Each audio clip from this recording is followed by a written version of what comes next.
K&A Custom Crafts on Facebook.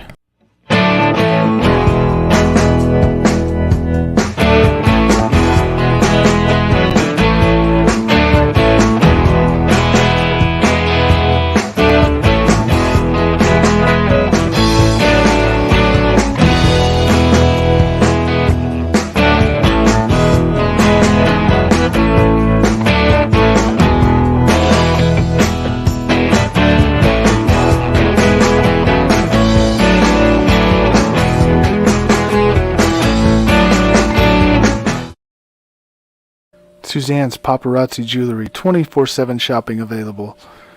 160920 is the code. Show her some love, like she showed us.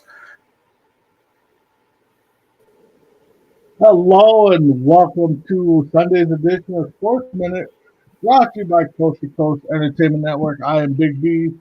I am joined by my man James Gonzalez. How you doing, James?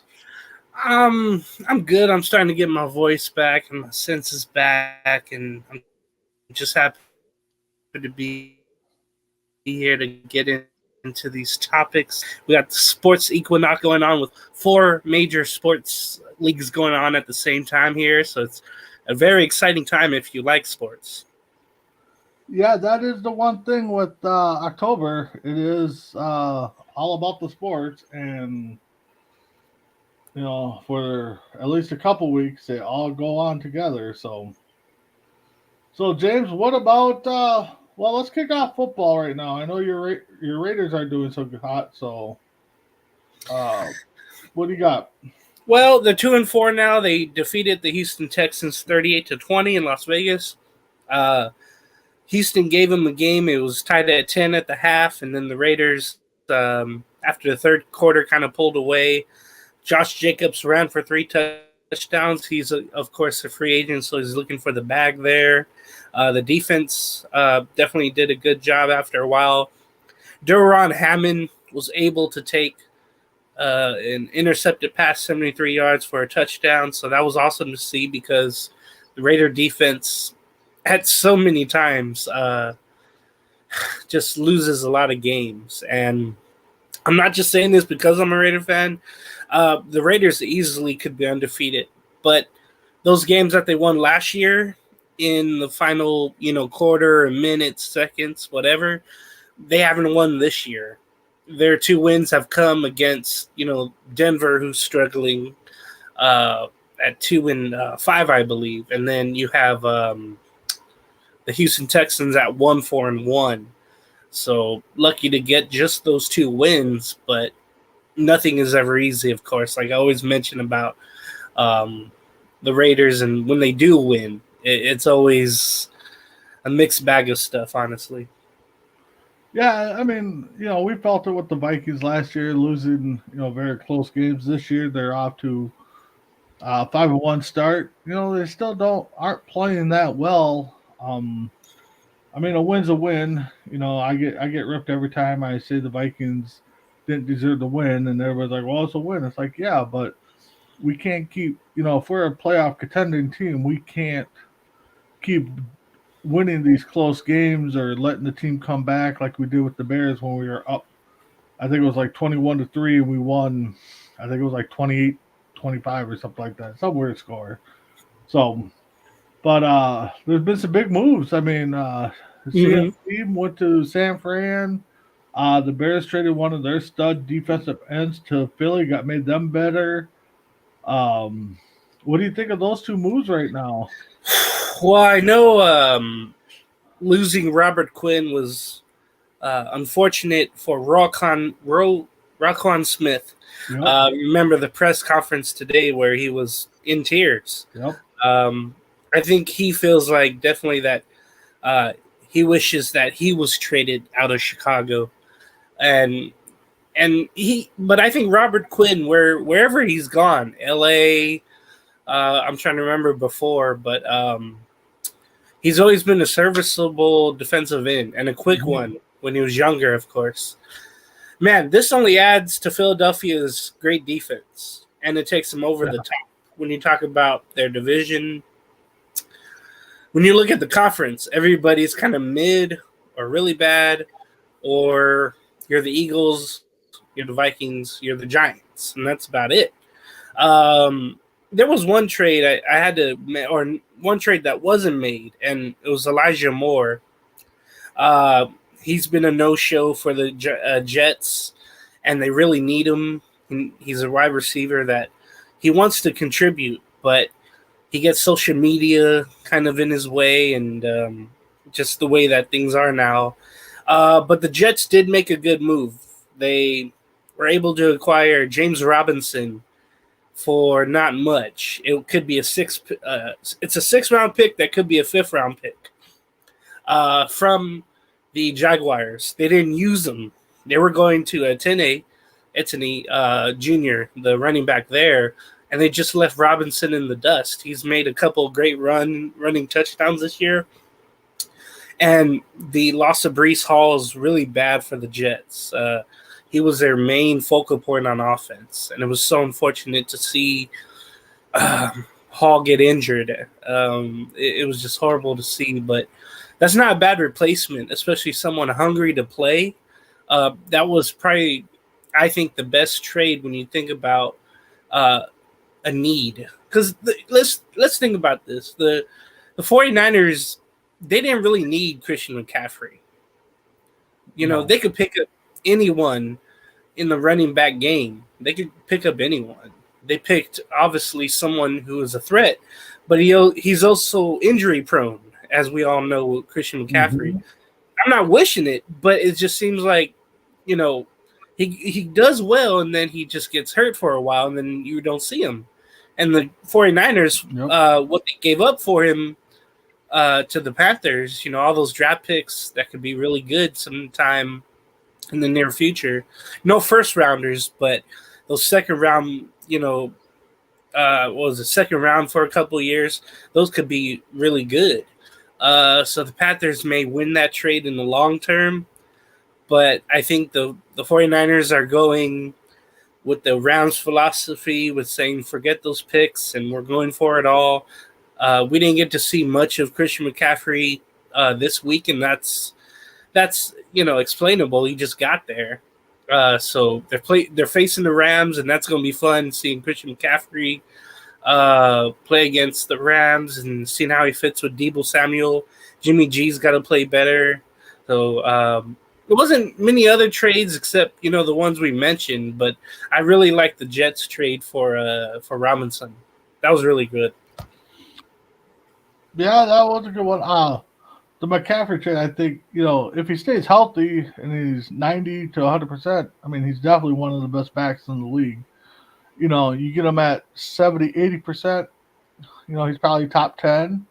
If you get him at 50 to 60%, you better have a good back to spell him. But I said on Morning Tailgate, too, I will put out there right now that I will not be shocked if I see a Deebo Samuel touchdown to McCaffrey or McCaffrey throws one to Samuel. I think that's something that we'll see in San Fran by the end of the year. So, that'd be fun, yeah. Because we know they can't throw the ball and McCaffrey can catch it. I mean, if they want to throw some trick plays out there, they definitely got the crew to do it. So, all right. So let's move on. MLB's going into the World Series. Phillies are going to be at the Astros starting Friday. So, James, what do you think on the series? Obviously, the Phillies were not meant to be here. They got hot at the right time, though. They, barely got in, and they're making the most of what they have, honestly. Bryce Harper and Kyle Schwarber have been amazing offensively, just hitting mammoth home runs and important clutch home runs. They've been amazing. Their pitching has been great, too. Nola, Wheeler, their bullpen, other from one game in that Padres series, has been awesome. And it's a bunch of guys that they really needed for years. When you think about it, in 2020, they blew so many games because of their bullpen, and they could have been in the playoffs. Same thing in 2021, where they could have made a playoff run, but their bullpen let them down. Now you're seeing a bullpen with a great offense, superb defense. It's all coming together for him. But they haven't faced a juggernaut like the Houston Astros. I mean, they have it all. They have an abundance of riches when it comes to all the roster, pretty much, even the bench. Michael Tucker is awesome. You have Jeremy Pena, who replaced Carlos Correa, and they haven't missed a beat. No. Usually, that is not the case. Usually, you have some type of slump when someone's trying to replace a big figure on the team who's not there anymore. You still have Bregman. You still have Altuve.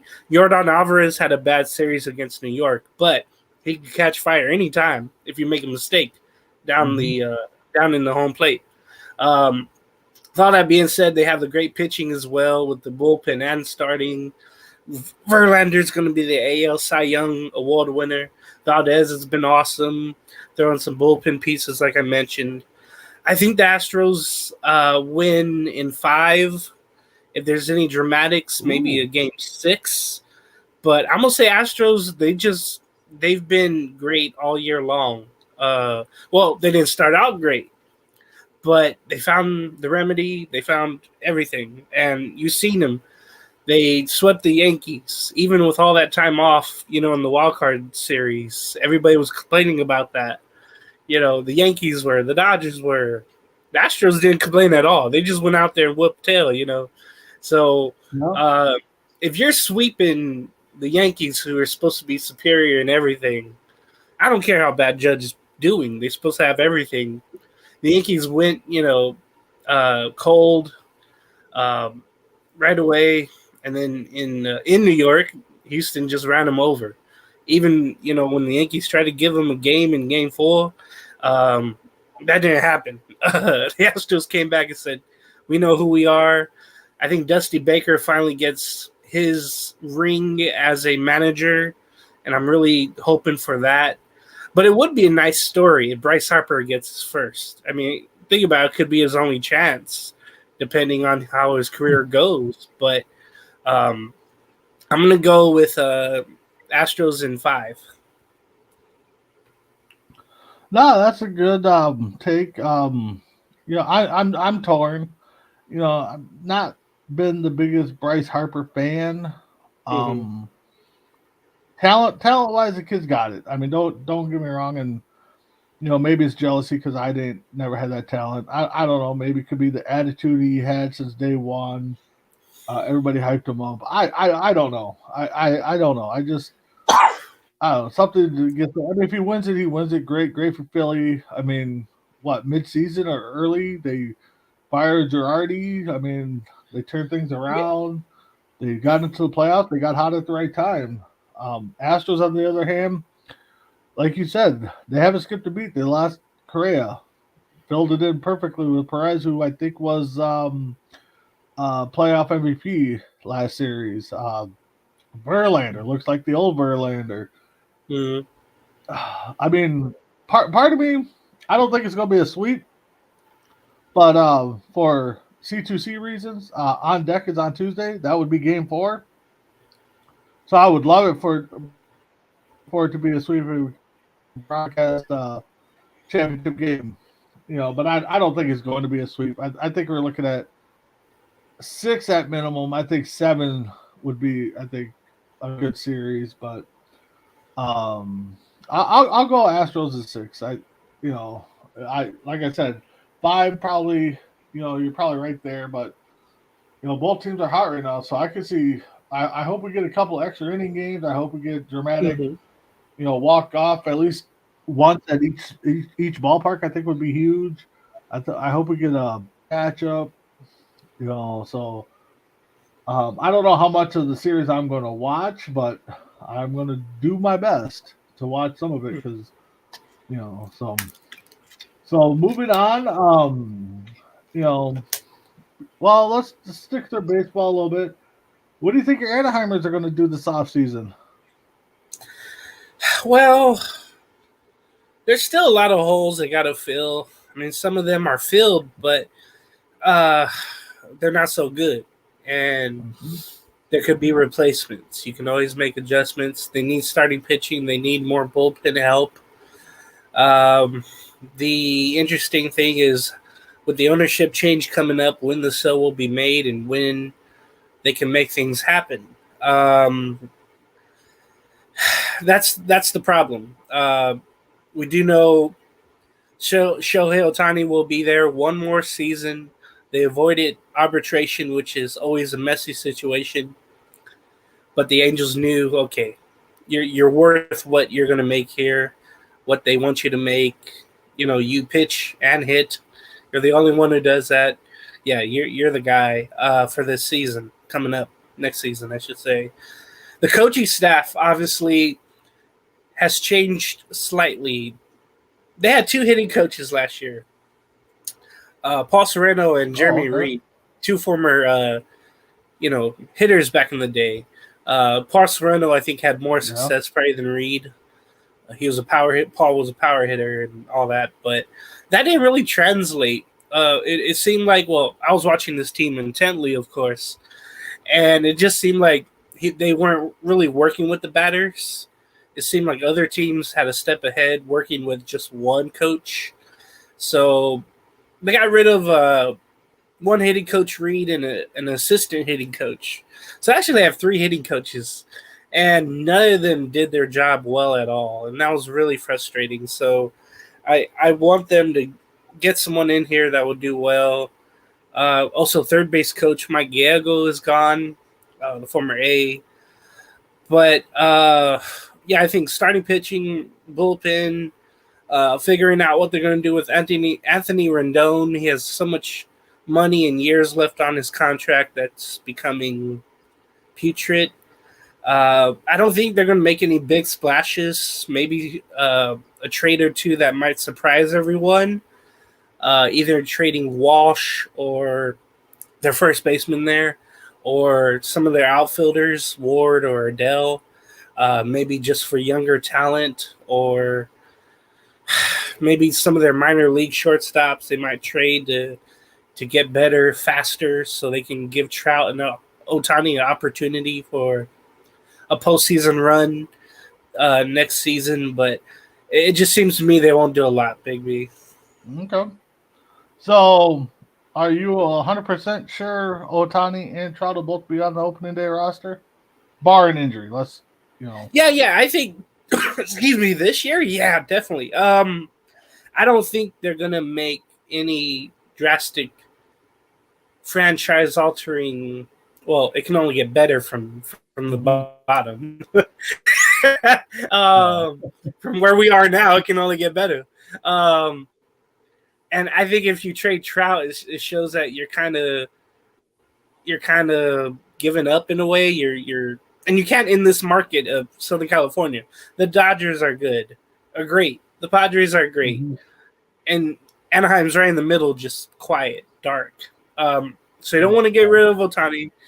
And for Trout, you'd have to give up. You'd have to give up something, or you have to give. If you give him up, you have to get a lot back. But he has to waive his no trade clause, so that's going to be tough. And Ohtani on a 1-year deal, I don't see it happening. They'll both be in there. Well, the thing with Trout, and you just can't stay healthy. And everybody said he's the face of baseball, and possibly. He's done a lot in a short time except get those playoff wins. Do the Angels think about moving him to DH? More next year, so he could stay healthy. With Ohtani not having filding position, he's the DH.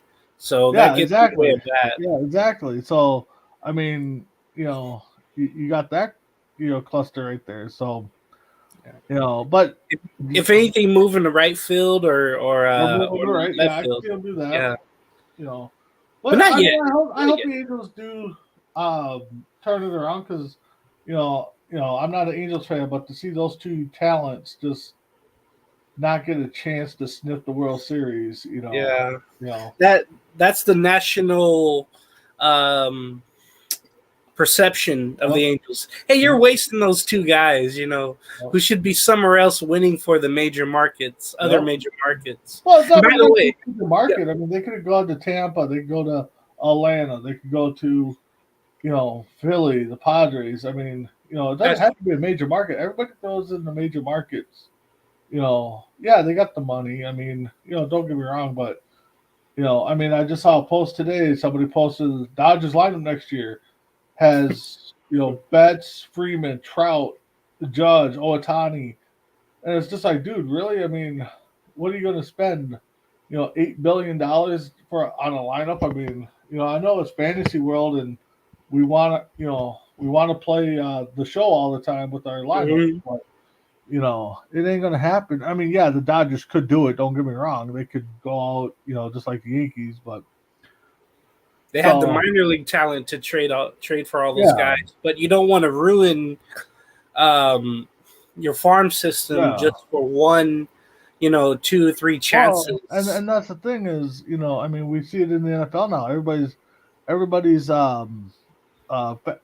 sacrificing the future to try to get that ring now, just because the Rams did it last year. We've Yeah. seen a couple teams. Uh, the Broncos go out and trade a buttload for Russell Wilson that ain't Ooh. working out. So a lot of sports now is what have you done for me lately? hmm And we kind of talked about that behind the scenes, with basketball, load management, that's what everybody's doing now. So, well, let's transition into basketball there. Your Clippers are sitting at what, 2-0, you said? No, 2-2. 2-2. They have a back-to-back here with the Oklahoma City Thunder in Oklahoma. They lost 108-94 on Tuesday. Kawhi Leonard and Paul George did not play. Leonard was sent back to California just to check out his knee, but it's nothing serious. Yeah. It's just load management. It basically, to me, it just makes the regular season irrelevant. Yep. You just try to position yourself in the top 4 in your conference, Yep. and you play from there if you're a veteran team. If you're a Yep. younger team, like the Thunder, per se, you're playing the whole season out, and you're trying to get a playoff spot in the tough West. But Yep. with the Clippers, it's going to be like this all year long, and it's the way the way the league goes now, Yep. and it's just it's disheartening if you're someone of an older age and Well, it is with me. because, like you said backstage, when you bought a ticket to a basketball game, you knew the Bulls are coming to town. I want to go see the Bulls. Okay, Pip is going to play. Jordan's going to play. Mhm. Rodman, B.J. Armstrong, Steph Curry, or not Steph Curry, Steve Kerr. Those guys are going to play. Now you buy a ticket. You know, you might not see Mhm. Ball. You might not see. Um, um, I can't think of the kid's name from Minnesota now that was there. Kevin Garnett. No, for the Bulls. I can't think of his name now. He used to play for Minnesota. Oh, Zach LaVine. Yeah, Zach LaVine. You don't know if those guys are going to play now. It's just like, are you serious? We get to see them once, maybe twice a year, and we got to take a crapshoot. Yeah. I mean, yeah, Lakers come to town from Minnesota. Would I like to see LeBron play at least once? Yeah, but I mean, who knows if he's going to play? And speaking of that, we got about 250 left in that game. Nuggets are up 108-90 on the Lakers. Lakers are about to go 0-4. You said yourself, you're watching backstage. LeBron sitting at the end of the bench. I mean, I don't think that's where your superstar should sit, but No. it is what it is. Timberwolves beat the Spurs today on a back-to-back. Day off in between. They lost to the Spurs on Tuesday, beat them or Monday. They beat them tonight. The Cavs beat the Mavericks. Hawks beat the Pistons. Knicks beat the Charlotte. Yeah, they're the Charlotte Hornets. I know they've been bouncing around. Raptors beat the 76ers. Bucks beat the Nets. Bulls beat the Pacers. Jazz beat the Rockets. And the Heat beat the Trailblazers. Looking at the standings right now, I know it's early, 4 games in. Some have 5. But the Jazz sitting 4-1 has kind of surprised me. I know they're young. I know they got nothing to play for. They're probably out there just balling. They came into Minnesota, beat the Wolves in overtime, which, like I said, when we made that big trade for Gobert, we had to beat the Jazz. We had to beat them at least 90% of the time. Now we're down 0-1 on them, and if the Jazz make the playoffs, we got to be a higher seed. If the Jazz make the first round, we got to be in the second round. So the Wolves have to get that stuff together for that to happen. But to me right now, like I said, 5 games in, Jazz have to be one of my surprise teams. Oh, sure. Spurs maybe at 3-2. Okay. I know it's only 1 game, but not a lot is expected for San Antonio. Cleveland 3-1. I mean, yeah, and then in the Western Conference, and then New York probably at 3-1. Washington at 3-1. It's sort of disappointing for Orlando, but they're just playing their young players out there at 0-5. The Lakers could be the most disappointing at 0-3 with the Kings. It don't seem like the Kings will ever be good again, honestly.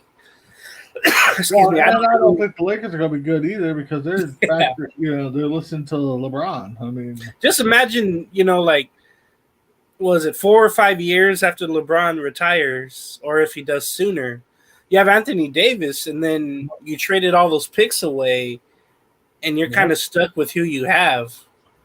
Yep. And cap space. Little cap space. What is it?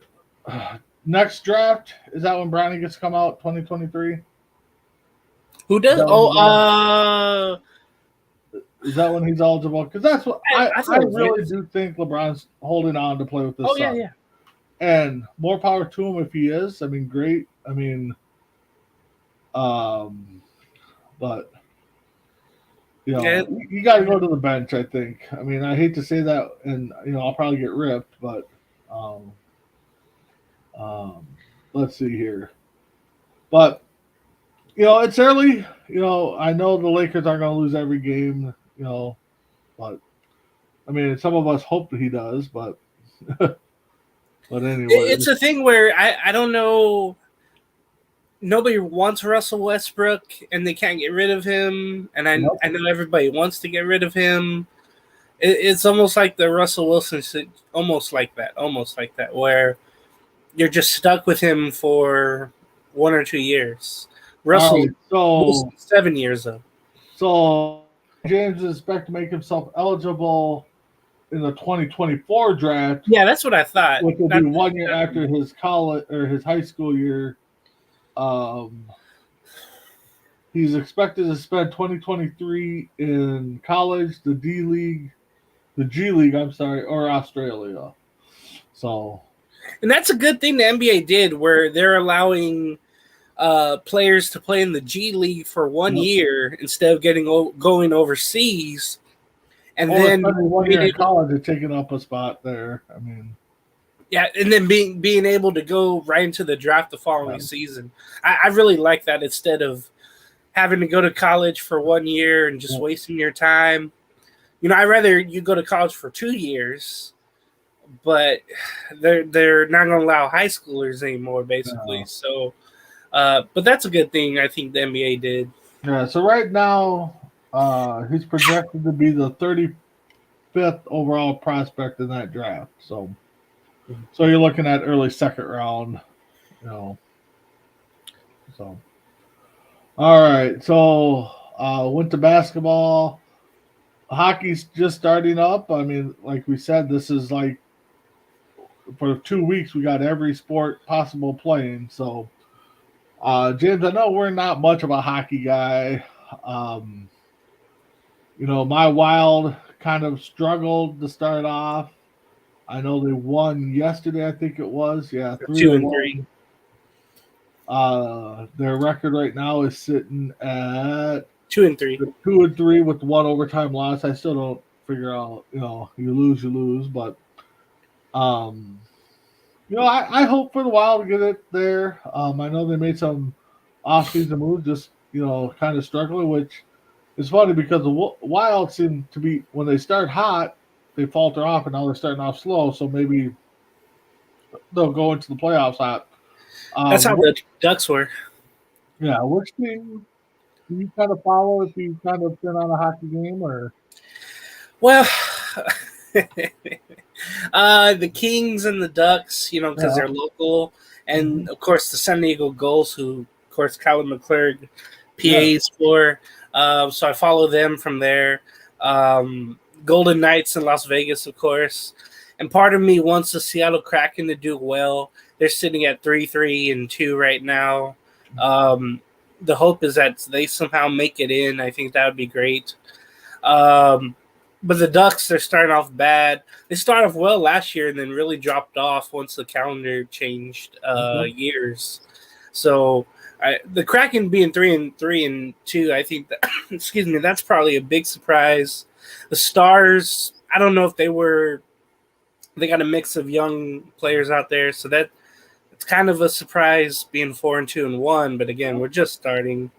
Bruins off. You got Vancouver 5-2, so I mean, you don't see too many Canadian teams start 0 and whatever. So, the Lightning being 3-4, that's kind of a surprise. Okay. So, Red Wings being 3-2-1, that they're slated to be better now than they've been not tanking, but they've just been regrouping for a little bit now, but maybe they're starting to take off.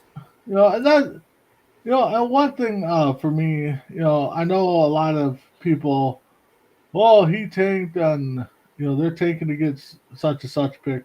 I really hate that, and I really hope it never comes out that teams purposely tank to get picks. I mean, well, what's his name did that?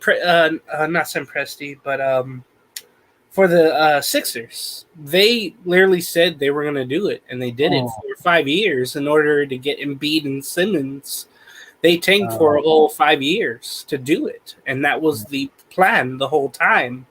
So in that case, that really happened. You saw with the Brian Flores situation with Miami, how they told him, "Hey, don't try to win games. We're tanking for Tua."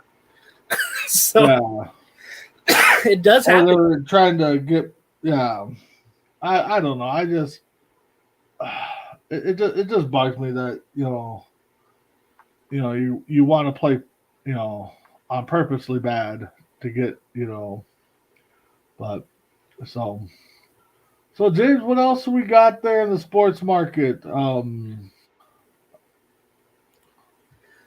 see. Because I got a touching story. I don't know if you've heard about it yet. No. I think the fact Aaron Judge, he's a free agent. We were talking about that earlier. How a lot of teams are in the mix right now. But I think he's going to be back with the Yankees. I think they'll pay him. But I know the Giants, he came out of Fresno State. The Giants really want to take a look at him, and they have the cap space to do it. The Dodgers were in the mix, I heard, somehow. I don't know. I think they would put Mookie Betts at second base and put Judge in right field. I think that's just crazy. But there's other surprise teams in the mix, and I think that's going to be it. And like I said, he would be the first domino to fall, and you just hope in the free agency world that these deals happen right in December, not in spring training. This was happening. Oh no, he's going to fall before the beginning of the year, right after winter meetings. Yeah, I hate when, and this was a problem for years now, where all these free agent deals happen in spring training, and nobody is really set yet with their teams because they're waiting for one player to say yes or no, and just holds up everything. There should be a rule saying, hey, if you sign on free agency, do it, before spring training, before February, whatever the case is. Don't let it linger. Yeah, exactly. I mean, one, we don't have to worry about the strike because it's all been solved. So, but so I heard this story this morning, and James, I don't know how close you are with your father, I wasn't close with mine, but very close with my son. So, um, Kentucky basketball, Oh yeah, yeah, yeah. yeah. So I'm trying to find a good story to read this from. Um, Invited the kid and his family out there to watch. It was a practice game. Um, the father is a coal miner who works mega hours, which they all do, and you know, good for them because I know that's not a safe job, but Mm-mm. they do it, and they had it planned out. But the dad could not get off in time or had to work late, so he shows up at the practice game in his work clothes, coal all over him, just so Mm. he could sit there. And he said he was there because he wanted to enjoy the game with his son, whose favorite team is Kentucky. So, um, when just his quote here, it was McGuire was the last name. He was working underground while all this was happening, and he had no idea if anything was going on. When I got out and got service on my way home, it went crazy. I could not believe that it was really happening. So Kyle Parker, I think, and the Kentucky team reached out to this kid's family and invited him out there. And the dad, of course, was on the ground, so he couldn't get signal. So instead of going home and having time to change, um, they had a blast at the game. They're saying, and uh, yeah, the McGuire family is a lifetime Kentucky fan. So, but I was also seeing it too, where like restaurants have reached out to the family. Other sports around the counties reached out just so to help support the family, and so they can get time together. So, um, check it out. I googled Kentucky fan coal miner, and it comes up a bunch of different stories. So that just tells you how much some teams enjoy their fans and help them out, and just the connection a father son's going to have. You know, definitely with that. So, James, outside of that, I mean, we cover basketball, cover baseball. It sounds like I'm just reading some headlines here. Uh, Steve Nash gets tossed. First time in coaching career, he gets tossed. Steinbrenner's had the back of Boone, so he'll return. Yeah. See, right there, I was really shocked that they brought him back, honestly. It seemed like all year long, even when they were doing well, that he was going to be gone. It was World Series Yep. or bust, right? Yep.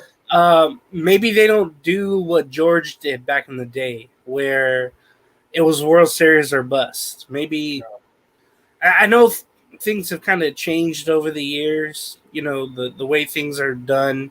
How the son of George Steinbrenner, maybe there's more patience, but the Yankee fans aren't used to that. They're used to the way George did things. It was a circus many times, not later in his career though, where Joe Torre was around no matter what. Yep. But you saw with Billy Martin was a manager of the Yankees 5 different times. Mm-hmm. The madness of that, and I think maybe that's what Howe's trying to avoid is any type of madness, but the standard is winning the World Series every year. And I was kind of shocked by that. And I think a lot of former Yankee players, Derek Jeter, CC Sabathia, Joe Torre, I think they're, maybe kind of shocked, maybe kind of surprised that he was still the manager, but maybe they figure, okay, he has the locker room, he hasn't lost it. Houston was just a better team. They did have to come back against Cleveland, though, and Mother Nature played a part in that series as well. But maybe just because he has the locker room, that they feel like, okay, he's the guy. And one thing about that Calipari gesture there, he makes so much money being the coach of the Wildcats in Kentucky. And it was good to see that story. I think I ran around it last week sometime. It also shows you how dedicated the Kentucky fans are to Wildcat basketball. It's like it's like Tennessee with the women's basketball with the Vols, Yep. and Yankee baseball, Dallas Cowboy football. Yep. Kentucky's football. right up there. Yeah, Packers, and even just a scrimmage game in a different city, not Louis or not wherever they usually play their games. That's or not. I don't know where that arena is, but Pikeville. I know that's not where they play in Lexington, but it just shows you the dedication. And I think Calipari, it's a great look in the public for sure. 24. Well, we see that a lot in the football aspect for college, where they, during the spring game, they'll have one Make-A-Wish kid or some feel-good story, bring them out to there and let them run a 10-yard pass, or they want to be a coach, let them call a couple plays on the sideline. So it's always good to hear those stories. I mean, one tradition I like, even though I'm not a Packer fan, is that at spring training, the kids come out there, the Packers will ride their bikes to back and forth from the practice facility. Some kids, get that for the whole preseason. Sometimes they flip flop, so That's it's cool. Sport still, involves the fans into it quite a bit. So, but with that being said, James, what's your final thoughts for tonight? We'll cut it kind of short here, So, what's your final thoughts? Well, tomorrow's my birthday, and the best gift I ever got was the 2002 Angels winning the World Series there in Game 7. And there's no offense to anybody who's given me anything. I haven't been given anything for my birthday in a while, but I hope your mom's not listening. But looking back at that year and 20 years ago tomorrow, I mean, tonight was the anniversary of Game 6, and that was the Angels winning 6-5 after being slaughtered 16-4, and the Giants one game away from winning the championship with Dusty Baker and Barry Bonds. And that's kind of, coming into, this World Series, just thinking about that with Dusty Baker. He's got all the talent in the world there. It's going to take a scrappy team like the Phillies to beat him, like it was with the Angels. Everybody, I think a lot of people went for the Giants in that series. I can't really recall. I was all angeled up. But anyway, the Angels won 4-1 on October 27th of 2002. Clutch base hits by Garrett Anderson, Salmon Erstad, Spezio. Clutch pitching by Francisco Rodriguez, who was only, I believe, 19 at the time, or 20 years old. John Lackey was young. All these, great name players that will forever be in my memory. And just, I remember going crazy that they won. And, they had so many close calls in their history, not go their way, or 2 or 3, I should say, in the playoffs. But it's a moment that would stick for me forever, and especially with it being the 20th anniversary of it. It also makes me feel a little old.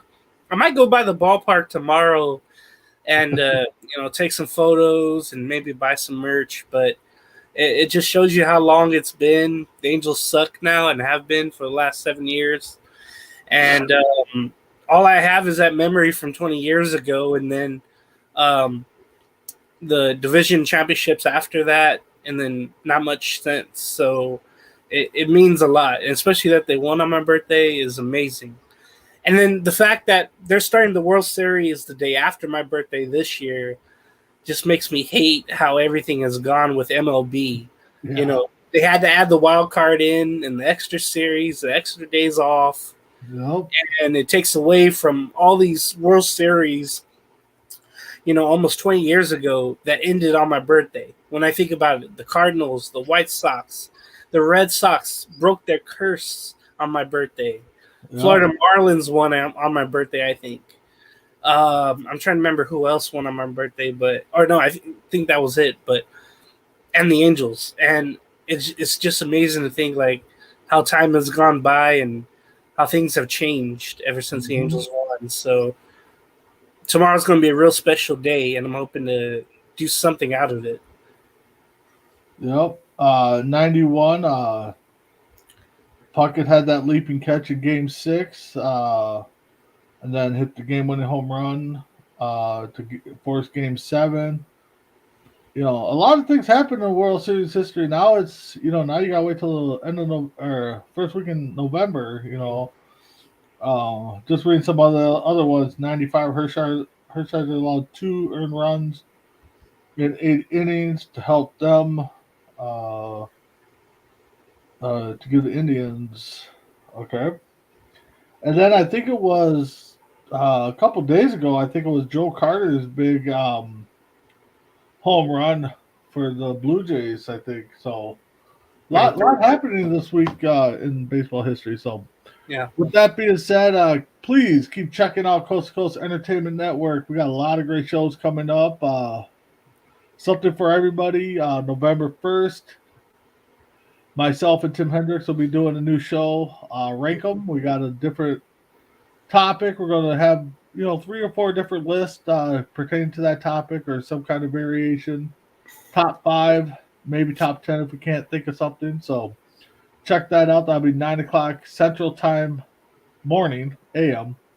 And we will replay it at night for you guys to watch too. But with that being said, James, thanks for joining me as always. I'm Big B. Check out us next week on Sportsminute. Have a good night.